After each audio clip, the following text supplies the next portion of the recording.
One of Shakespeare's most rarely produced epics is finally coming to New York City. Nat Co's Henry VI, a trilogy in 2 parts. A kingdom in free fall, a story that feels urgent right now, and an award-winning all-Asian American cast. Performances begin June 9th at the Public Theater. Tickets at publictheater.org. You're listening to Whoa! Potluck.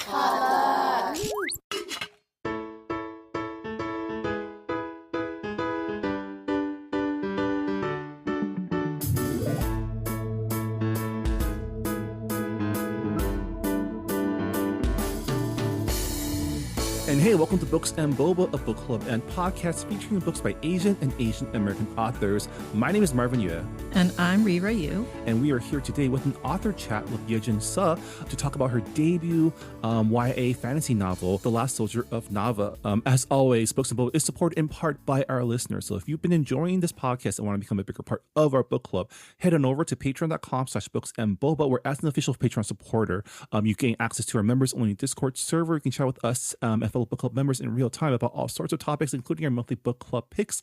And if you join us at the Honey Boba level, you also gain access to our monthly bonus podcast Boba Chats, as well as the opportunity to help us pick a quarterly Patron Choice Book Club pick, the latest of which being the book we are reading this month. As always, thanks to everyone who has supported us on Patreon so far, and would always love to see more of you there.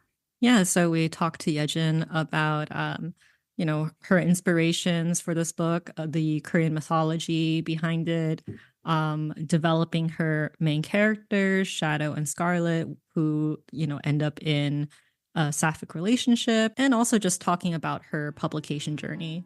So I hope you guys enjoy this chat with Yejin Seo.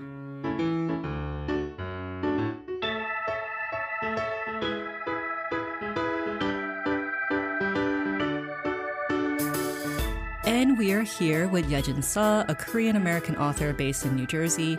Her debut YA fantasy, The Last Soldier of Nava, comes out this week. And we're very excited to have Yejin on our show. Welcome. Thank you so much for having me. Yeah, so we usually start our chats with a little icebreaker so we can ease into our conversation. And since your book, you have the Dawnbringer and the Moonbearer, day and night. I'm curious, are you a morning lark or a night owl? I definitely say night owl, but I'm trying to be more of a morning lark nowadays. I feel like the world is kind of more biased towards morning people, because as I'm also a night owl, I go to sleep at like 3 a.m. So it's just like, I feel like it's not fair that night owls are expected to be quiet for the morning people when they go to sleep. But then when the night owls are trying to sleep, the morning people are like the loudest people in the kitchen, banging around. And I don't know, I just feel like there's like this superiority complex with morning people. I agree. It's like so annoying. Everything starts so early. Gotta be honest, this is my first time hearing the term morning lark. I've always heard it as early bird, but this is more, I like this more specific. Like the type of bird is like more specific in this case. Yeah, I don't think larks are, because I know owls are pretty predatory. Yeah. They're able to eat a lot of things. I mean, it makes sense. It makes sense. A morning lark is an early bird. Like, so I think it's like, I'm going to start using morning lark now. Personally, as if you want to become a early bird morning lark, just have kids. I have twin toddlers now, and they force you to become a morning person because my son wakes up 6 a.m. every day on the dot. Guaranteed. And now I have to, like, I myself am also a night owl. I thrive. Like my most productive hours when I'm working or writing something or like editing is between 12 and 3 a.m. That's like when I get the most work done. And it's been a struggle now that I have to wake up at 6 every day. Yeah. Oh my God. Do kids really wake up that early? Yeah, they do. Sometimes earlier, if depending on their age. Since you said you were a night owl, Yejin, do you do most of your writing at night? I would say night is my favorite time to write because everything's quiet and you could just concentrate. And it's cool. Like the cool air helps too. Yeah. Yeah, I think it's also helpful because the world is so quiet during the nighttime, less distractions and less emails coming in from the morning people who are demanding your attention. Are you more of an outliner, or do you like do writing sprints? Like, what's your process like when you're writing? I definitely am more of an outliner, but I'm so like envious of the people who can just, just go in and draft and not even have to plan anything. Like, I think that's super cool, but I feel like I will never be able to do that. Yeah. I mean, speaking of your writing process, we love to learn more about our authors and their journeys to becoming a writer. So can you share a little bit about like your origin story, I guess? How did you start writing, and when was it that you decided that, hey, I can write a novel? Yeah, I feel like I've always been into writing. Like when I was younger, I would just write stories throughout my childhood. Um, and I have attempted like different novel manuscripts in the past, like during high school. I wrote like or tried to write a couple of different manuscripts, but never really finished them to completion. And I also like to read like fan fiction and write my own fan fiction because that was like easier than putting together an original story a lot of the time. So that's something I've always enjoyed doing. Um, and then during high school, I got to go to different writing programs, and like kind of meet young writers like myself who like really inspired me to seriously pursue writing and like think about publication. You said that you've written other manuscripts before, and we've had authors on our show where, they always have like a novel in the drawer before they get like their debut book published. But on the rare occasion, they do like go back to their drawer and pull out that manuscript that they worked on before publication, and it does get published into like a sophomore or like junior book later.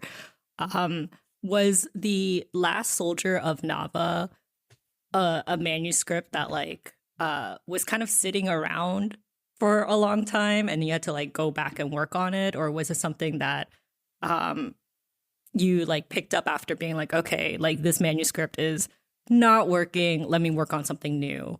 And yeah, like just curious as to like when you started writing the manuscript for The Last Soldier of Nava and how it got to publication. Yeah. I feel like it's kind of a yes or no, yes and no answer to that because the manuscript itself was never like shelved or like something I just had in my drawer, but I did like use some of the characters, like the main characters in my book are kind of recycled from like a previous manuscript that I did have sitting around. But the story itself, I like wrote that after my first year of college. I had just done this like really amazing study abroad, like summer creative writing program in Paris that was super cool. That summer I like didn't know what to do over the summer. Like everybody had stuff lined up and like internships or programs or things like that, and I just like happened to stumble across this program that looked really cool, and it really inspired me to come home after and like write this manuscript. And I felt like when I did start writing it, I like knew that I really wanted it to be published, or that I wanted to pursue publication for it. And so yeah, I like feel like I guess I did get some help from like my past manuscripts and like reusing some of the characters. But the story itself, I just wrote like on its own, hoping that it would like get to readers someday. So like when you were like shopping around for agents, when you were sending out query letters, was it with this manuscript or was it with something else? Yeah, it was this with this manuscript. Oh, okay, great. Like, I mean, like, that's really lucky. I mean, obviously you worked very hard, so it's not just luck, but a lot of the times when it comes to querying the manuscript that authors are querying, it doesn't make it to publication. So, yeah, that's like a great feat for someone so young. I mean, Thank you. I am very curious because you're someone who like knew you were going to be a writer, and you like like you mentioned, like you went to like writing programs and you like spoke with other young aspiring writers. And I don't know, like was that something that like your family was like encouraging of? Because, you know, we've talked to a lot of Asian American writers on the show and their journeys are all very different. Some of them went to law school, some of them were scientists, and they decided writing is something that you know, they've always wanted to do and they go back to it, or they discover later in life that writing is something that they can do professionally. So I'm like, what was it like for you as someone who is a young writer who kind of had your goal in sight? Yeah, that's definitely like a super relatable thing. Knowing like Asian American parents, I'm pretty lucky to have like chill parents, I would say. They never really like discouraged me from pursuing writing or wanting to be a writer. I mean, they might have been like a little skeptical of it because they don't know much about publishing industry or anything like that, but they just kind of let me have freedom to do what I want. And I tried to be proactive in like seeking out writing programs and like things that could help me become a better writer. So yeah, that's just something I kind of did on my own, I guess. And I like definitely do think I got lucky in querying with this first manuscript and being able to get an agent. I think it's just like the stars align kind of situation, because like Asian fantasy books are like taking off, or were taking off at the time I was querying, and agents and editors were like looking for stories like mine, and so I was able to kind of like slip into that for sure. Yeah, I've definitely noticed that for lack of a better word, trend with Asian inspired fantasies, and recently we've been seeing more Korean mythology inspired books. Some that can come off the top of my head are The Girl Who Fell Beneath the Sea by Axio, Wicked Fox by Kat Cho. I think there was another one on the Kumiho, which is also like a nine-tailed fox. Very popular character in Korean mythology. And, you know, this was not always the case. Like, we kind of had to carve out our own like little subgenre in fantasy, which was dominated by like European medieval fantasy for a very, very long time. So what are your thoughts on specifically Korean diasporans reimagining their mythology for the English reading audience?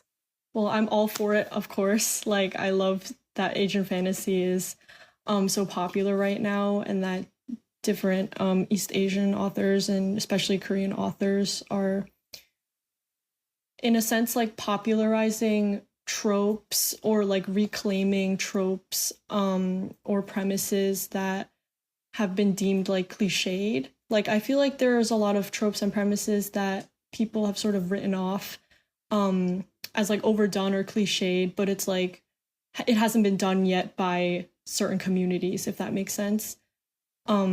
And so I just love that marginalized communities are being given like a voice to sort of reclaim these things like through their works and approach it from like a different way. Yeah.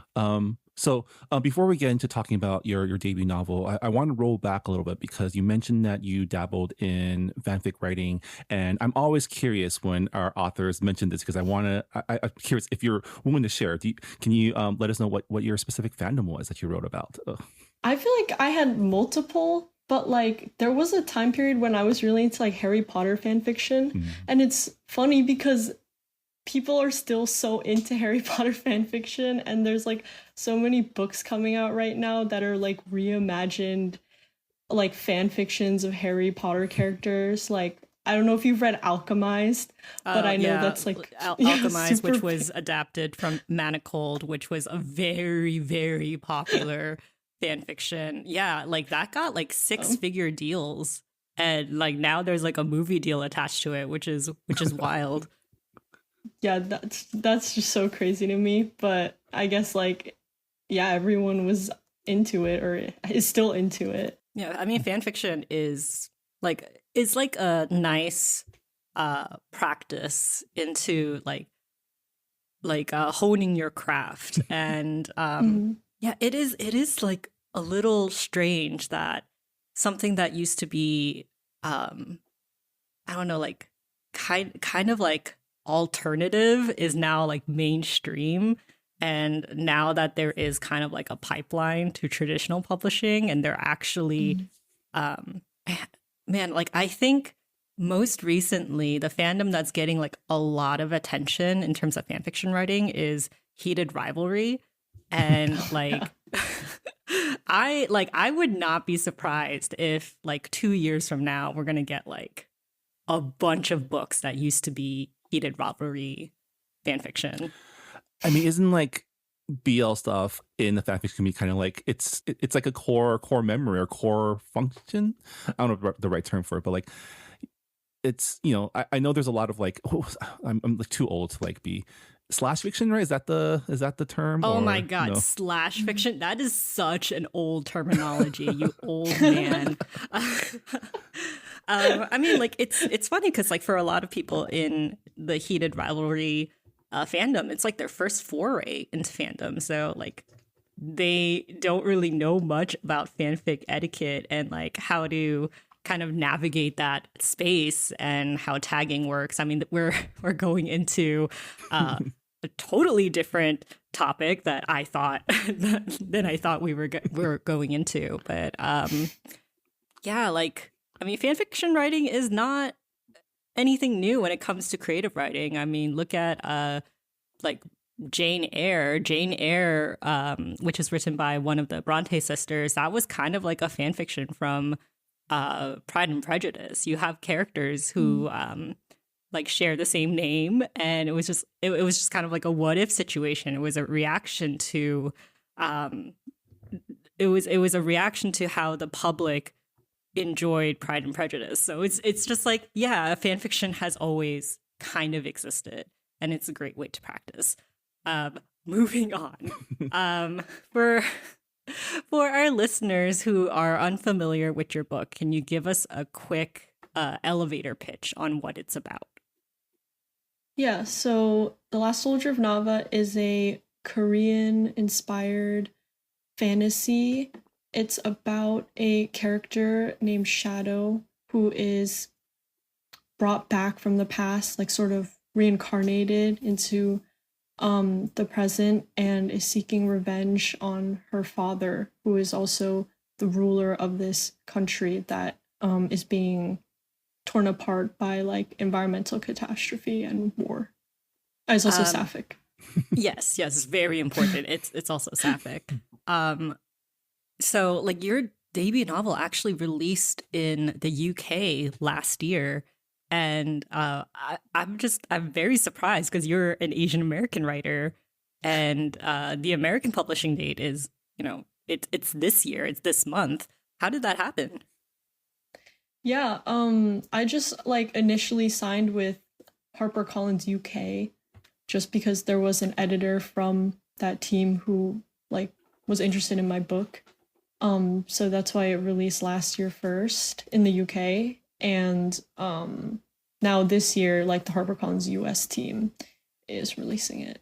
But yeah, I didn't have a say over the dates. That's so interesting. Yeah, like I don't think I've ever come across like an American writer who like got a UK deal first before, you know, their like their own countries. And you know, like an Asian inspired fantasy getting picked up in the UK first. I don't know. That's also like very surprising.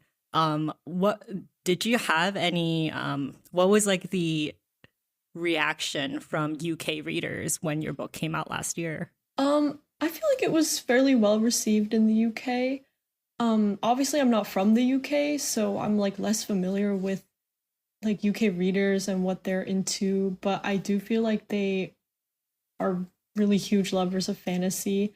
And I wanted to kind of like spread Korean culture and Korean mythology, and like I wanted audiences to partake in that even if they're like not from here or from other places in the world.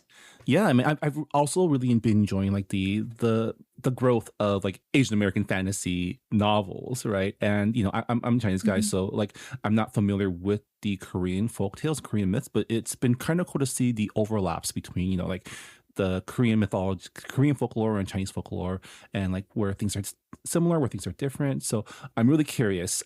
What were some of the Korean folktales and mythologies that you drew inspiration from for The Last Soldier of Nava? Yeah, so I think it was mostly like, well, the setting itself, it was inspired by like Korean history and like the Joseon dynasty, especially like the hierarchies of power and like the palace or like kingdom that story is set in. But I also wanted to incorporate like different Korean creatures, like mythological creatures, into the story. And so you'll see like animals and things like that throughout the book that are reminiscent of Korean folklore. Like, for example, three-legged crows are like a part of Korean mythology, and they're like featured in the book. Also, I mean, like we would be remiss to mention the deer in the cover of the book. Deers are also a big symbolic animal in Korean culture, and also I think Taoism as well. What like Marvin mentioned, there's a little bit of an overlap there. I'm Korean American, so I'm a little bit more familiar with Korean folktales than Marvin. And we do have an origin myth on how the sun and moon came to be. It's the myth of the sister sun and the brother moon.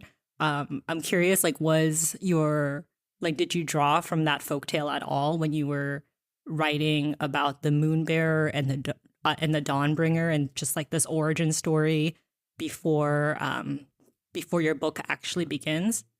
For our listeners, there's like a prologue before the book. It's very much like Avatar: The Last Airbender. It was like long ago. This is what happened, and then you get into the story. So yeah, I actually like didn't base that off that specific Korean myth, but it definitely fits like now that I think about it. I kind of have just always been interested in like the dichotomy between the sun and the moon, and I wanted to, I guess, in thinking about this like past world of Nava that I've created, which was more about like the environment. I wanted to sort of think of something grand and symbolic and like celestial that could represent like the falling of a past world or like a lost world. And so the sun and the moon is just what came to mind. Yeah, I mean, speaking of world building, I'm always interested when you talk to authors who write fantasy, because world building is such a huge part of like that genre. Did the world of Nava come first, or did the story come first? Like, what's your process like in world building and then creating a story within that world? Yeah, I guess the world of Nava came first, in the sense that I was sort of imagining like kind of utopia or past world in which people had a different relationship with the environment. And so I wanted to build a story around that, or calling back to that. And I was also inspired by a lot of different worlds. Like, for example, Studio Ghibli, I feel like they feature things like deer a lot in their movies, and like natural symbolism like that I just find very beautiful, and I wanted to incorporate that into my story somehow. yeah, and like there are also characters with different powers. I mean, we'll get into Shadow, the main character, in a little bit, but you have characters who are able to manipulate sand, manipulate light. How did you come up with the magic system for this world? I feel like I love like elemental powers. Like, of course, I love Avatar: The Last Airbender. I think the power to control like different elements is super cool, and it also like a lot of time correlates with the character's personality, like depending on what they have power over and what they control. So I just knew I wanted to. I knew I wanted them to have elemental powers. To kind of go with the whole nature theme, and I just thought of like different names for different abilities and how I could sort of set them apart from each other. And then I also wanted some characters to have abilities that were more unique. Like obviously the main character, she can control darkness, but no one else really can. And then characters who can control sand and things like that. Yeah, I'm always just so amazed by like the amount of like just creativity that goes into like building worlds, building systems, magic systems, and even and on top of that, you also, you know, your book also includes palace court intrigue and politics and just like all those like personally, I don't know how I could keep all that together without using like a spreadsheet or like one of those like red thread board thingies. Yeah, it definitely was hard to keep organized.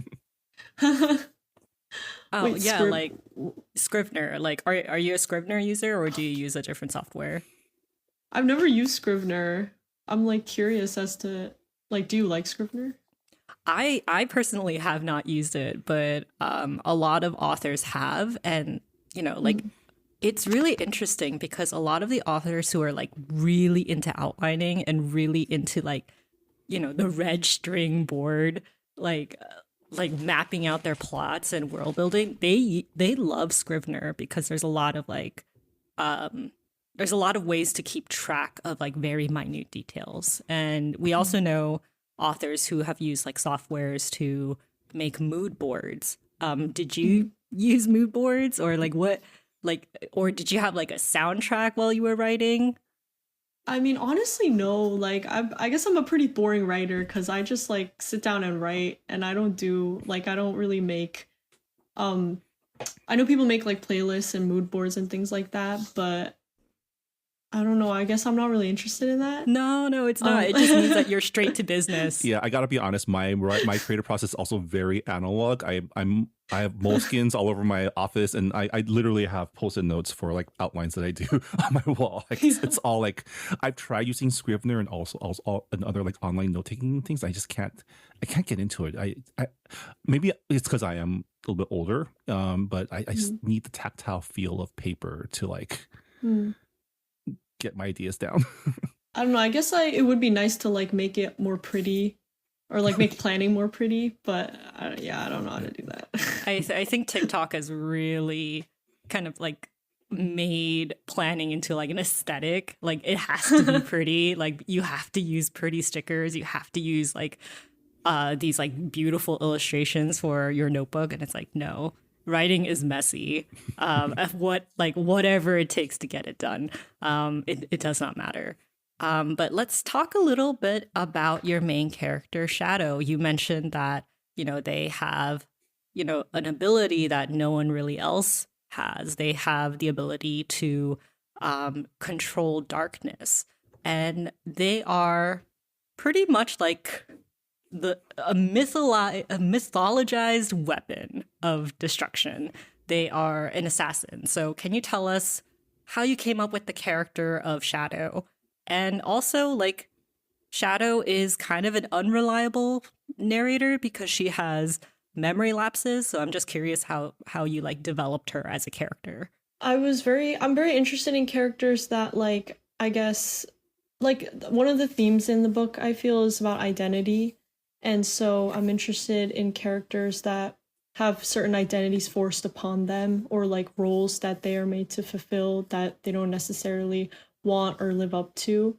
And that's like, I feel like that's a common trope in media. Like, for example, in Marvel, like the Winter Soldier is the character I really like because he is just kind of forced into a role that he doesn't want to be in. And so that was kind of my thought when writing this character, because she is like, she's considered like a more powerful being, but is like really just a girl at the end of the day. And I'm interested in like the dichotomy of that. And I also am interested in like memory and the role that memory plays, like whether individual or collective memory in a story. And so I think that she has like a lot of different memories and dreams that are not necessarily like cohesive in her mind, and that obviously reflects on the story, like the external story and like the timeline of things. And it's like she kind of can't trust her own self due to like this fracturing of her memories and the fracturing of her identity. And I feel like I'm very interested in characters that have like complexities like that, and that's what I was thinking of when I thought of her.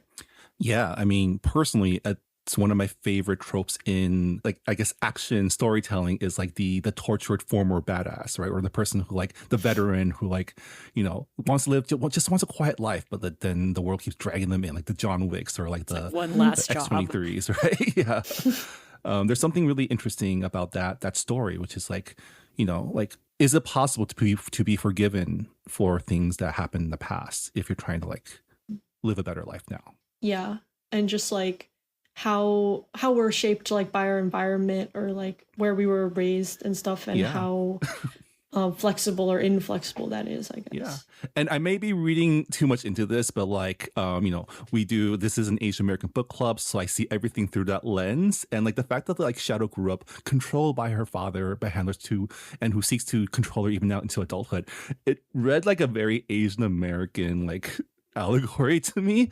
Like, was that what you were going for, or am I like kind of just thinking too deeply here? No, I definitely feel like that was a theme, maybe not like consciously when I wrote it, but looking back on it now, I definitely feel like a lot of Asian Americans can relate to a story like that. Like sort of having a lot of trauma about your family and like childhood and growing up in an Asian American family. Also, just how some toxic Asian parents can pit other kids against you and, you know, compare your abilities to theirs constantly, because you have like other quote unquote prodigies who are very good with their powers, and you have Shadow who has to literally fight them and kind of like prove herself every single time. So one of these characters is her love interest, Scarlet. Can you talk a little bit about how you developed Scarlet? Because she is the literal opposite of Shadow in terms of like her elemental power and also kind of her personality. Yeah, Scarlet is a very, like, I would say difficult character. And I'm also a big fan of difficult characters, especially like female characters or like unlikable characters. I always love to like watch movies or read stories featuring characters like that. And so I knew I wanted to write a character that was very, very prickly, I would say. But who at the end of the day, like, has a good heart, even though they might not be able to express it or they don't know how to.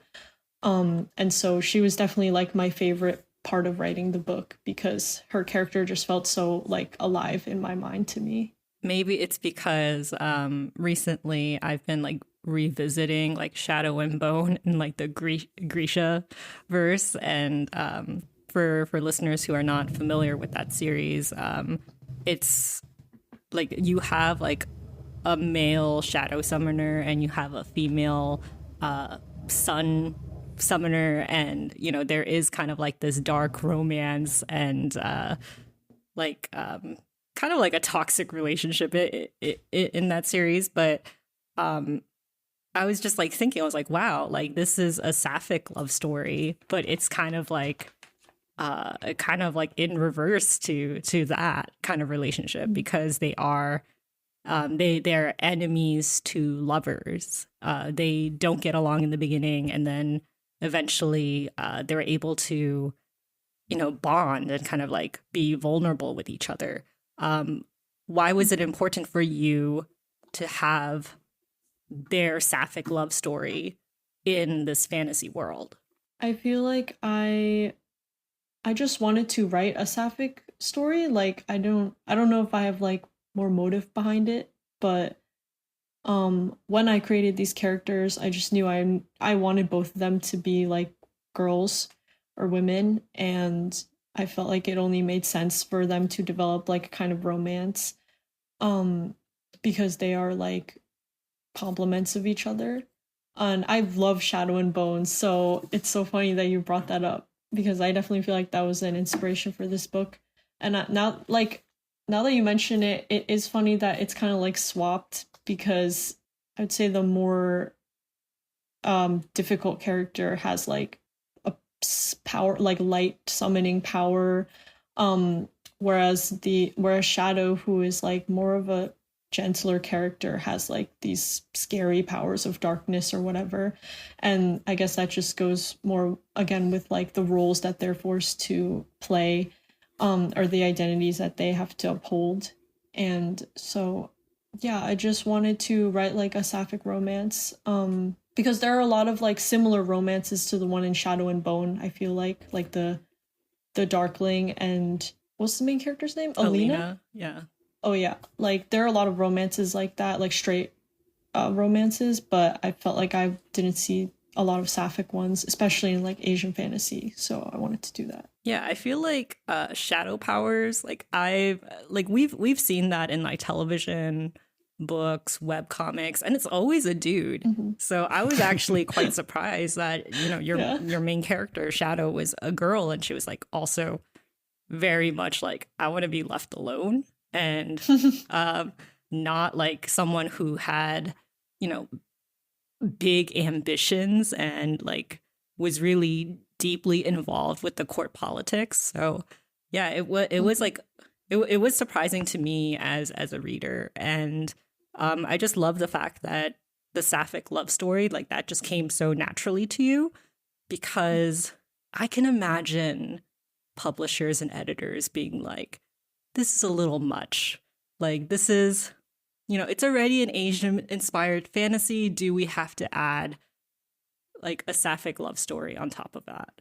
So yeah, like curious, like was your publisher, was your editor, like were they just like, yeah, like I can get on board with this sapphic relationship, let's develop it more? Were they very like encouraging of you as a writer on that front? I definitely think so, because when I wrote this story, I didn't see this romance, like the sapphic romance, as like the center of it or like the most important part of it. But then when I like pitched this book and I got editor interest or agent interest or anything like that, like they wanted to market the story as like a sapphic romance, and they really wanted to like emphasize the fact that there was a sapphic romance in there. So I feel like they actually like not only welcomed it, but they like really encouraged it and like wanted that to be like a focal point of the book, which like I was fine with. So it does feel like the industry in general is more, at least, accepting of like of sapphic, of like BL type stories, because it's like it's become marketable, right? It was not always the case. Yeah. We've been around the block for a while now, so we're just like, oh, okay, attitudes are changing, which is like, great. There's an inch of progress. Yeah, which is great. It's great that people like, you know, because we've always known there was an audience for those of us who have like, you know, braved the fanfic circuits for many years. We always knew there was an audience for this, and now it's like, now there's actual proof, which is great. Which is, I'm glad that it wasn't a arduous journey for you to get the story you wanted to write through. Yeah, there definitely wasn't like that much resistance or anything to it. Yeah, like I said, progress. So like you mentioned like Ghibli earlier, and like environmentalism, and obviously, you know, Princess Mononoke came to mind. You have characters who are riding deers. So like one of the themes in your book is about how power and like the wish to possess something, like with complete ownership, it destroys the natural balance. And, you know, you have a character who controls darkness, a character who controls light. So obviously yin, yang, lots of balance in the themes there.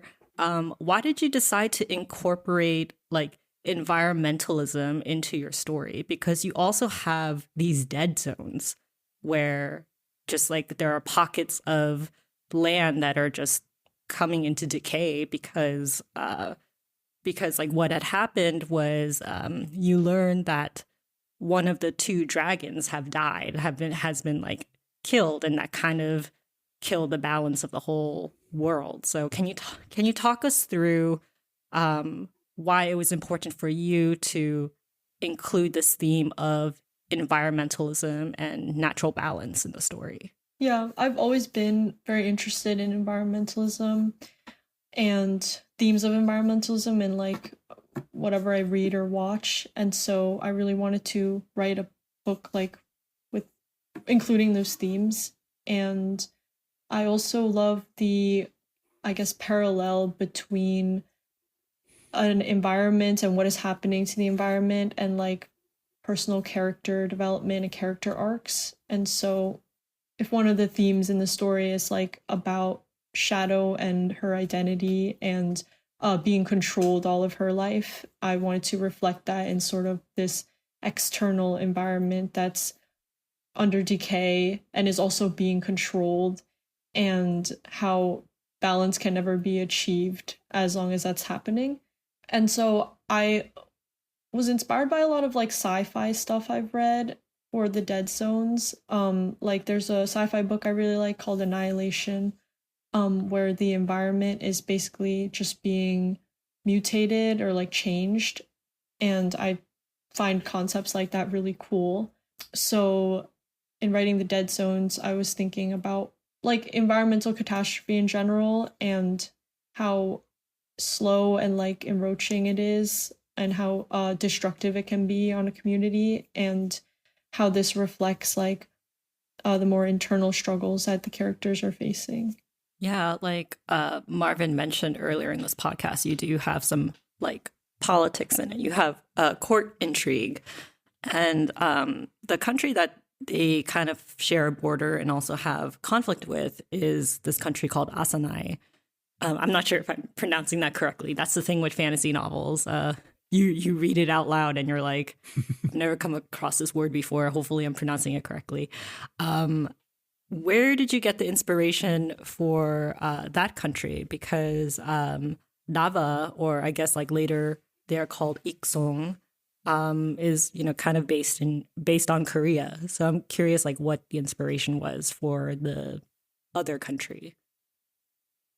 Yeah, I feel like the conflict between Iksong and Asani. Oh, Asani, okay. Yeah, but I feel like that was like a little bit based on like Japan-Korea conflict, and Asani was a bit based off like because they have like an imperial palace and an emperor, and I feel like that is like vaguely Japanese, and yeah, I would say it was like kind of based off that. Yeah, I mean, I thought the Bone Warriors were pretty cool. Was there any like inspiration for like what was the inspiration for that? I guess like in thinking about the environment still, like it made sense to me to use bone as like another natural element, I guess. If we're talking about elemental powers and how it can be used as like a weapon, I guess, and also a mask, because the Bone Warriors are using bone as like a tool of destruction, but also like as a sort of armor or costume, and they're sort of wearing like decay on their own bodies. And then their larger mission is like to encourage decay of the world. And so I just thought that visually it would like make sense. Yeah, like visually seeing humanoids in wearing bone armor is pretty badass. It kind of reminds me of like the demons from Inuyasha. I know I'm like pulling out all these fandoms, but yeah, like those are also like Asian inspired fantasies. So there must be some ties there. We're kind of like going towards like the end of our time here, and it's your cover is gorgeous. I mean, like to be blessed with a beautiful cover for your debut novel is always, you know, it's always great. But on top of that, your book has a special edition with the Locked Library, which is a subscription service, and it looks absolutely beautiful. So like what was your reaction to like at first seeing your original cover and then getting the news that you're also going to have a special edition? Yeah, I was really lucky to have such a nice cover. Like, I know I've heard other authors like complain about their covers and things like that, but I feel like my publishing team was really generous with like letting me have input on the cover. And they would like just always ask me for my feedback on what if I wanted to change anything or anything like that. So I had like a little bit of say, and I was just very happy with the artist. It was Jason Lyon who did my cover. He's a British Chinese artist, I believe. And he did a really beautiful job like incorporating the deer and like these vibrant colors into the cover, which I love. And I was also pretty floored by the special edition. They have like it's like sort of embroidered pink cover. And then on top of that, like a recolored paper cover on top.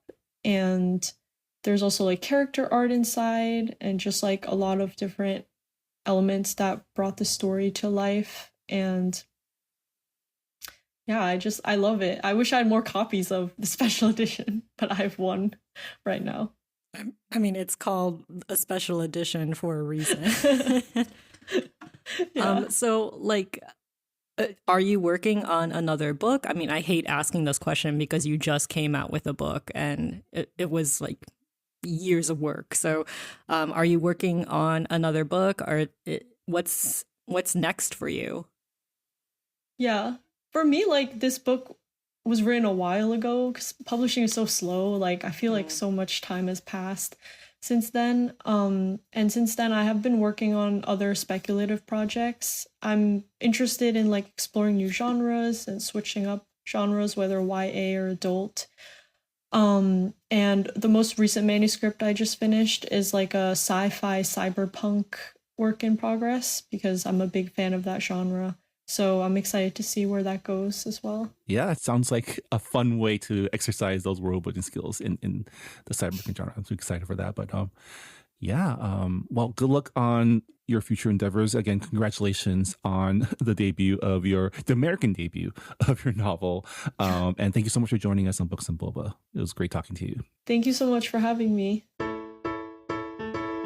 And that was Yejin Suh. Her debut novel, The Last Soldier of Nava, is available this week at booksellers everywhere, including, as always, the Books and Boba online bookstore. So if you enjoyed our conversation and want to check out Yejin's book, head on over to booksandboba.com. Check out our bookshop link. All purchases made on our online bookstore support not only us here at Books and Boba, but also your local bookstore. So definitely appreciate everyone who's bought a book from us so far.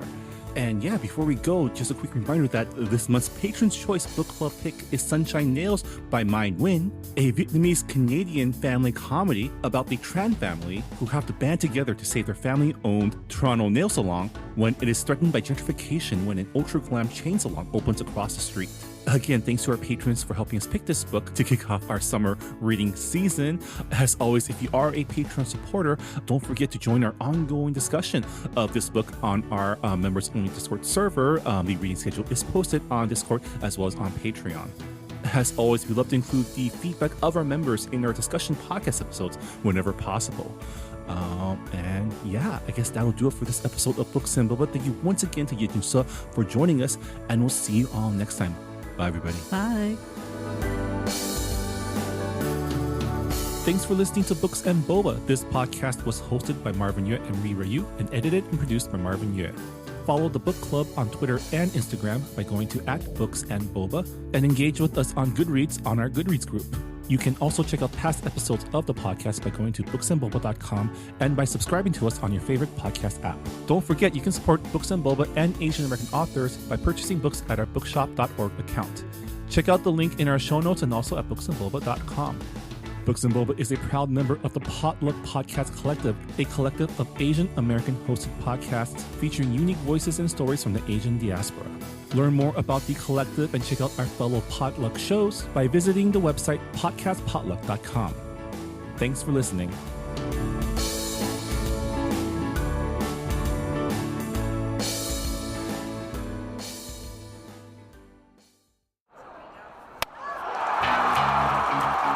I'm Kim Cooper, and I co-host the podcast Asians in Baseball alongside Naomi Ko and Scott Okamoto. Asians in Baseball is exactly what it sounds like, a podcast about the Asian and Asian Native Hawaiian Pacific Islander Americans in Major League Baseball. Every week, we break down the highlights of what's going on with Asians in baseball and then take a deeper dive into the Asian and Asian Americans past and present who have shaped baseball as it is today. Whether you're Kim Ng's #1 fan or you've never even heard of Hideo Nomo, we've got something for everyone, especially for the Shohei Ohtani stans. Maybe too much for the Shohei Ohtani stans. Listen to Asians in Baseball wherever you get podcasts, part of the Potluck Podcast Collective.